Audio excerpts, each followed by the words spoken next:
अध्यक्ष महोदय, आपका बहुत बहुत धन्यवाद। आपने इतने गंभीर विषय पे मेरा विचार रखने का मौका दिया। अध्यक्ष महोदय, ये मुद्दा बहुत गंभीर है, दो लिहाज से। एक तो 10,000, एक नहीं 10,000 नौजवानों की लिवलीहुड का मसला है, और जो दूसरा सबसे बड़ा इससे मुद्दा अटैच्ड है, वुमेन सिक्योरिटी का। अध्यक्ष महोदय, पूरा दिल्ली ही नहीं पूरा देश ने देखा था किस प्रकार से निर्भया के साथ जो विभत्स घटना घटी थी, उसका कारण क्या रहा। पूरा देश सकते में था। ऐसी विभत्स घटना देश ने पहले कभी नहीं देखी थी। दिल्ली में बहुत बड़ा आंदोलन हुआ। अगर उस वक्त केजरीवाल सरकार दिल्ली में होती तो मैं दावे के साथ कह सकता हूं कि इस प्रकार की घटना दिल्ली में नहीं होती। अध्यक्ष महोदय,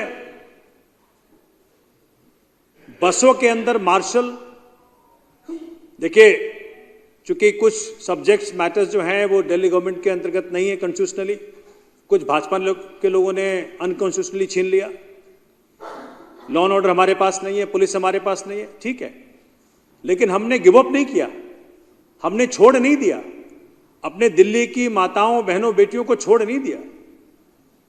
ड्यूटी श्योरली सेंट्रल गवर्नमेंट की थी, मोदी सरकार की थी कि वो सिक्योर करें, लेकिन हमने अपने दायित्व को और तरीके से निभाने का प्रयत्न किया।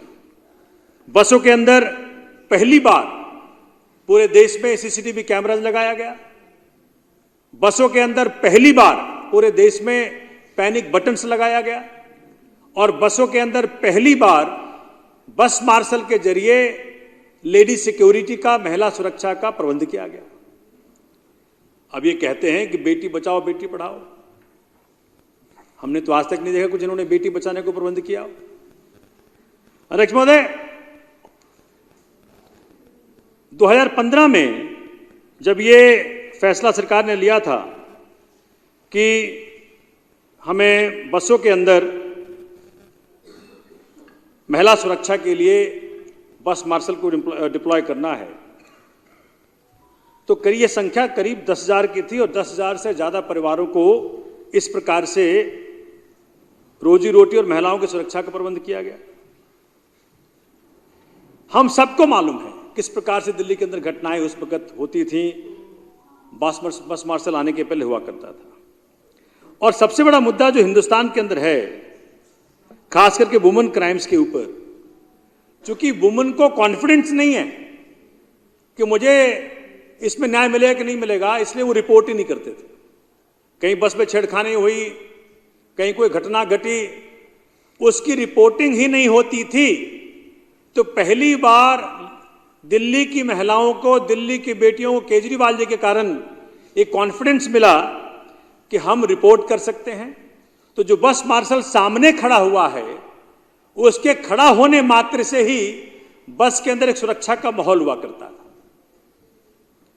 लेकिन भाजपा को वो पसंद नहीं था।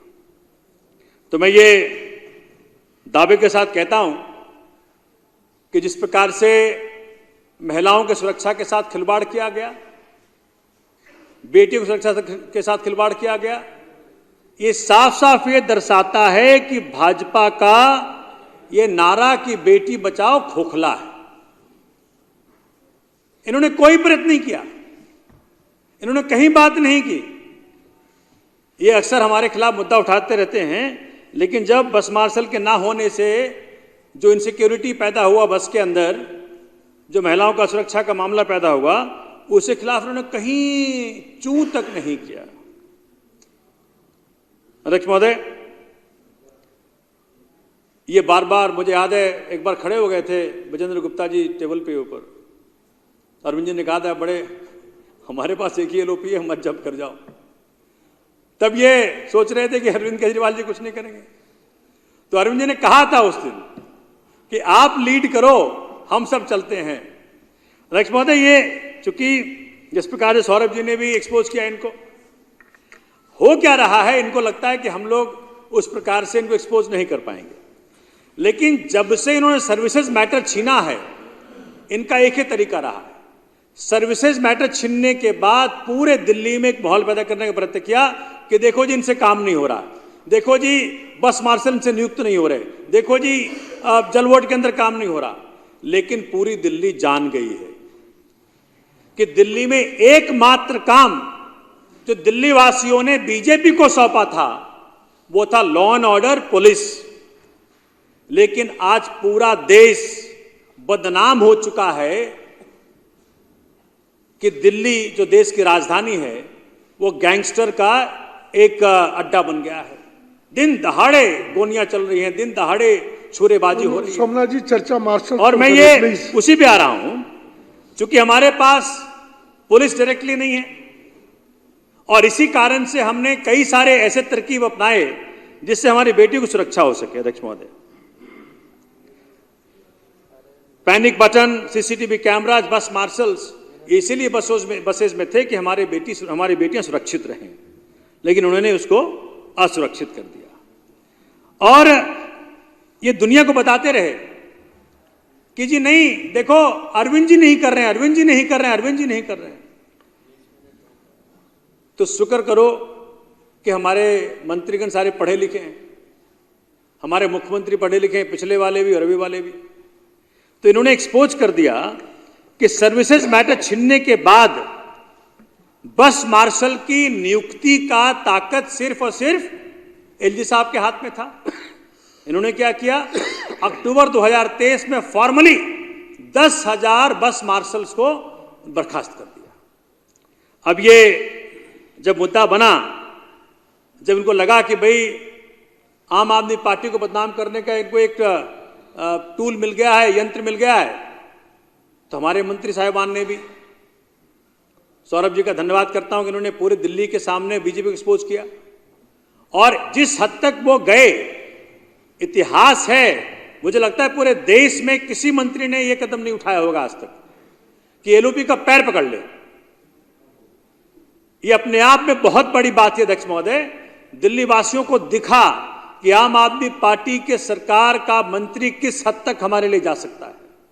अध्यक्ष महोदय, अब यह मुद्दा जब तुल पकड़ गया और जब पूरी दिल्ली को लग गया कि सिर्फ और सिर्फ इस मसले पे एलजी साहब और एलजी साहब के जरिए बीजेपी का हस्तक्षेप था उनकी नौकरियां लेने का, तो उनको लगा कि भाई अब तो करना पड़ेगा। लेकिन फिर भी जब तक मौजूदा मुख्यमंत्री ने नोटिंग बना करके रिकमेंडेशन नहीं किया, तब तक ये नहीं माने। और फिर जब ये किया तो कुछ समय के लिए किया। मैं तो ये कहना चाहता हूं, ये जो 10,000 बस मार्शल्स हैं, इनको तुरंत परमानेंट इनको नियुक्ति देनी चाहिए और चाहिए कि कभी भी कोई भी सरकार इस प्रकार से वुमेन सिक्योरिटी के साथ खिलवाड़ ना कर सके। अध्यक्ष महोदय, मुझे याद है कि भाजपा सरकार ने माननीय मोदी जी के नेतृत्व में कहा था भाई 2 करोड़ नौकरी हर साल देंगे। अब नौकरी देना तो दूर है, ये नौकरियां खा रहे हैं नौजवान। अध्यक्ष महोदय, नौकरियों के अभाव में गेनफुली एम्प्लॉयड ना हो तो किस प्रकार से क्राइम की ओर बढ़ता है हम सब ने देखा है। क्राइम और पॉवर्टी का, क्राइम और अनएम्प्लॉयमेंट का एक रिश्ता है। इसलिए हमें तुरंत चाहिए कि एक तो मैं धन्यवाद करता हूं हमारे मुख्यमंत्री का, माननीय केजरीवाल साहब का, हमारे मंत्रीगण का, कि जिस प्रकार से इन्होंने हस्तक्षेप किया, जिस प्रकार से इंटरवेंशन किया और हर प्रकार की वो स्टेप्स लिए जिससे ये बात दूध का दूध पानी का पानी हो जाए कि अगर बस मार्शल्स निकाले गए, किस कारण निकाले गए, अगर उनको परमानेंट नहीं कर रहे हैं तो कौन रिस्पॉन्सिबल है। मुझे तो इस सदन में याद है, एम्प्लॉयमेंट का छोड़िए, हमने तो ये तक पूछा था अध्यक्ष महोदय कि फलाने विभाग में क्या वैकेंसी है, तो मुझे बताया गया था, लिखित में उत्तर आया था एलजी साहब की तरफ से कि सोमनाथ जी नहीं बताएंगे क्योंकि सर्विसेज डिपार्टमेंट आपके पास नहीं है। अब जहां ये इंफॉर्मेशन देने को राजी ना हो वैकेंसीज का, वहां अनएम्प्लॉयमेंट के लिए और निष्कासन के लिए हमें उत्तरदायी ठहराएं, ये तो हास्यास्पद है। तो सबको आज जग जाहिर हो गया है कि भाजपा ने वुमेन सिक्योरिटी के साथ खिलवाड़ किया दिल्ली में। भाजपा ने 10,000 मार्शल्स को नौकरी से निकाल करके उनके परिवारों के जीवन यापन के साथ खिलवाड़ किया। भाजपा सिर्फ कहती है कि हम नौकरियां देंगे, पूरे हिंदुस्तान के अंतर्गत इन्होंने सिर्फ नौकरियां खाने का कार्यक्रम किया। मैं इस बात को भी ऑन रिकॉर्ड कहना चाहता हूं, जिस देश में मां लक्ष्मी की पूजा हो, मां सरस्वती की पूजा हो, मां दुर्गा की पूजा हो, उस देश में सिर्फ एक ही व्यक्ति है जिसने की वुमेन सिक्योरिटी के लिए हर प्रकार से जो उनके स्कोप में नहीं भी आता था उसके बियॉन्ड जाकर उन्होंने काम किया। उनका नाम है अरविंद केजरीवाल। अध्यक्ष महोदय, मैं ऑन रिकॉर्ड अपनी सरकार का, अपने मंत्रीगण का, अपने मुख्यमंत्री का अप्रिशिएशन लाना चाहता हूं और आपके जरिए उनको बधाई देना चाहता हूं कि इस प्रकार के उन्होंने स्टेप्स लिए हैं जो कि सिर्फ 10,000 हमारे जो बस मार्शल्स हैं उनको नौकरी देना है, बल्कि पूरे दिल्ली के अंदर वुमेन सिक्योरिटी को सुनिश्चित करना है। धन्यवाद। धन्यवाद सोमनाथ जी।